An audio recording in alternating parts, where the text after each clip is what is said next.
गुरुमुखो, आज का सत्संग बहुत ही महत्वपूर्ण है। सभी गुरुमुख ध्यान पूर्वक सुने और रूहानी लाभ उठाएं। जो संतों का कहना नहीं मानते, वे अपने कर्मों का हिसाब स्वयं देते हैं।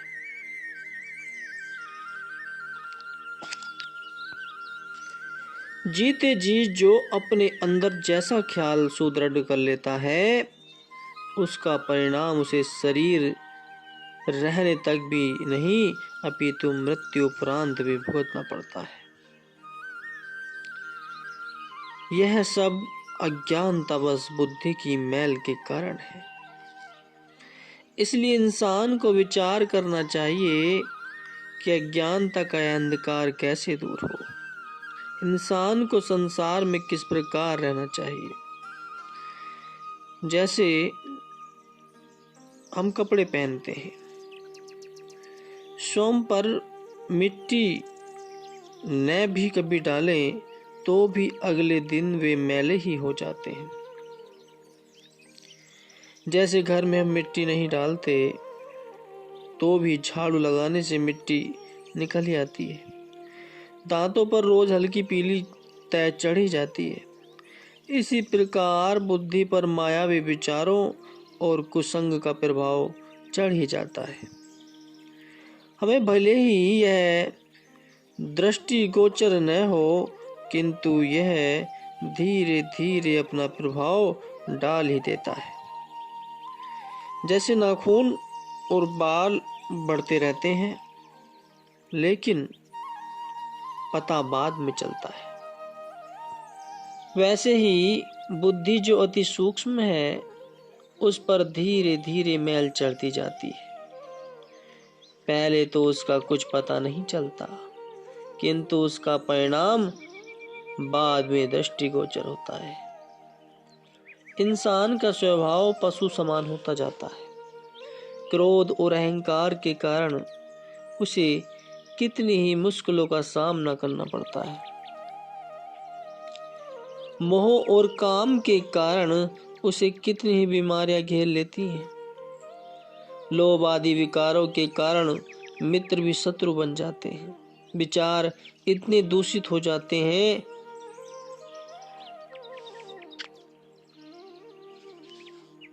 कि कभी कभी वह अपनी अनमोल जिंदगी को स्वयं ही समाप्त कर देते हैं।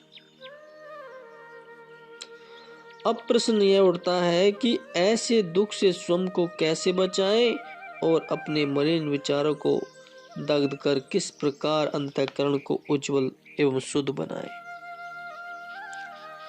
सद्गुरु के नाम की रोशनी में सफर करने से जीव के मन की सब कुलिसता धुल जाती है। जीवन प्रकाश में बन जाता है। जब जीवन में ज्ञान का प्रकाश हो जाता है तो जीव के विचार स्वतः ही सही हो जाते हैं। वह स्वयं भी सुखी हो जाता है और जो उसके संग में आते हैं वे भी दुखों से छुटकारा पाकर सुखी हो जाते हैं। गुरुमुखो, सब योनियों में मानुष योनि सर्वश्रेष्ठ है। इसकी महिमा संत सत्पुरुषों ने अपनी अपनी वाणी में गाई है। इसका मूल कारण यह है कि मनुष्य को मालिक ने बुद्धि प्रदान की है, जिसके जरिए वह सत्य असत्य की परख कर सकता है और सत्य से सुरति को बांधकर सच्चा सुख प्राप्त कर सकता है।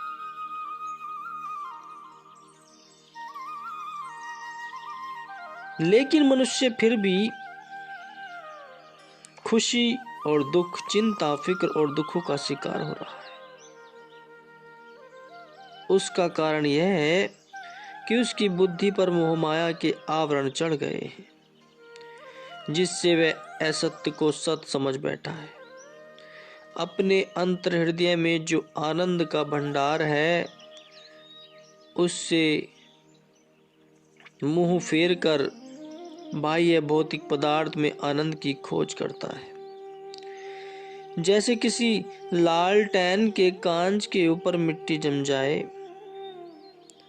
फिर भले ही वह लालटेन अंदर से जले तो भी रोशनी दिखाई नहीं देती। जब तक उसके ऊपर जमी हुई मिट्टी को साफ नहीं किया जाता तब तक रोशनी का आनंद नहीं लिया जा सकता। ठीक इसी प्रकार मन पर जमी हुई अज्ञानता की मैल को जब तक सद्गुरु के शब्द की रगड़ द्वारा साफ नहीं किया जाता तब तक मन अंधकार में ही भटकता रहता है। जपुजी साहिब जी में वर्णन आया है कि जैसे हाथ व पैर पानी से और मैले कपड़े साबुन से साफ होते हैं वैसे ही इंसान के मन की मैल नाम की कमाई करने से साफ होती है।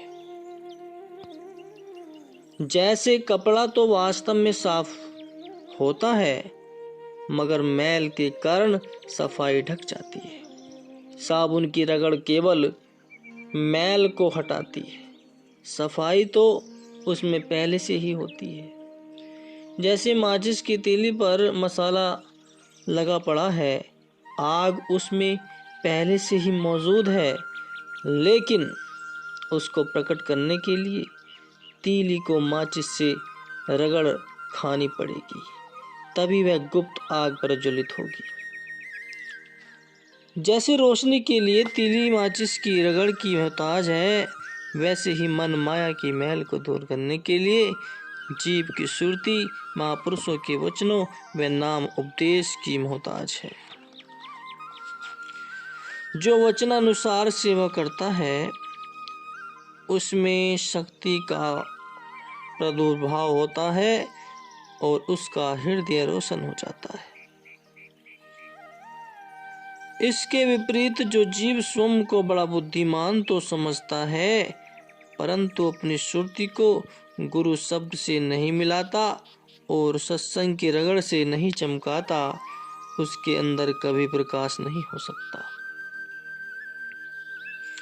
जैसे सोने को कसौटी पर रगड़कर पता चलता है कि उसमें कितना खोट है, वैसे इंसान की परख उसके ख्यालों से होती है। अगर वह संत सत्पुरुषों के वचनों की कसौटी पर पूरा उतरता है तो उसे शुद्ध और बिना खोट का कहेंगे।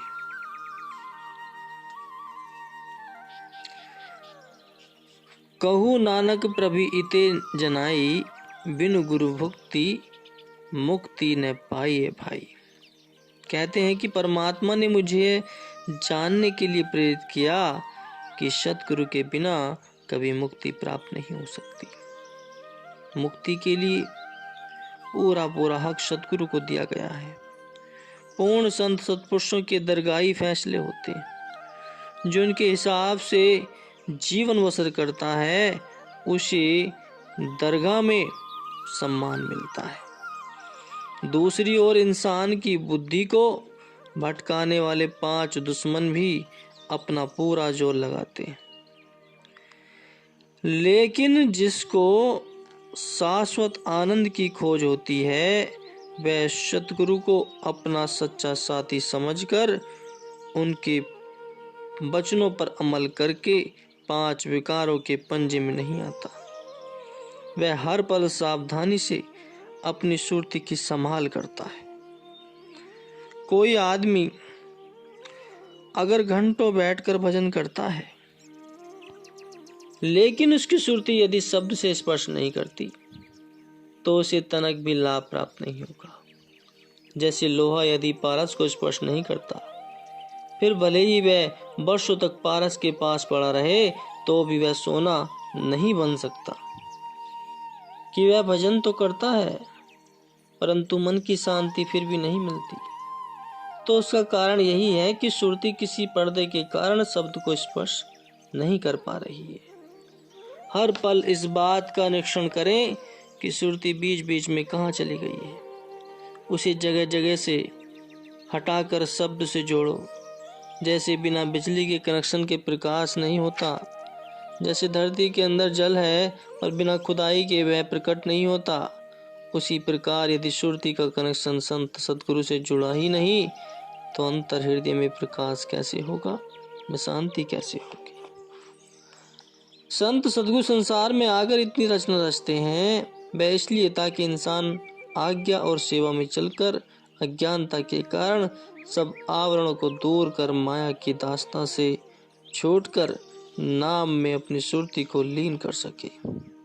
शब्द से जुड़ जाने पर जीव की दयनीय अवस्था बिल्कुल पलटा खा जाती है। इस आश्चर्यजनक परिवर्तन से उसके शून्य जीवन में बाहर आ जाती है। वह हरदम सद्गुरु का शुक्रगुजार हो खुशी में झूमता हुआ प्रभु के नाम में रम जाता है। बोलो जयकारा, बोल मेरे श्री गुरु महाराज जी की जय।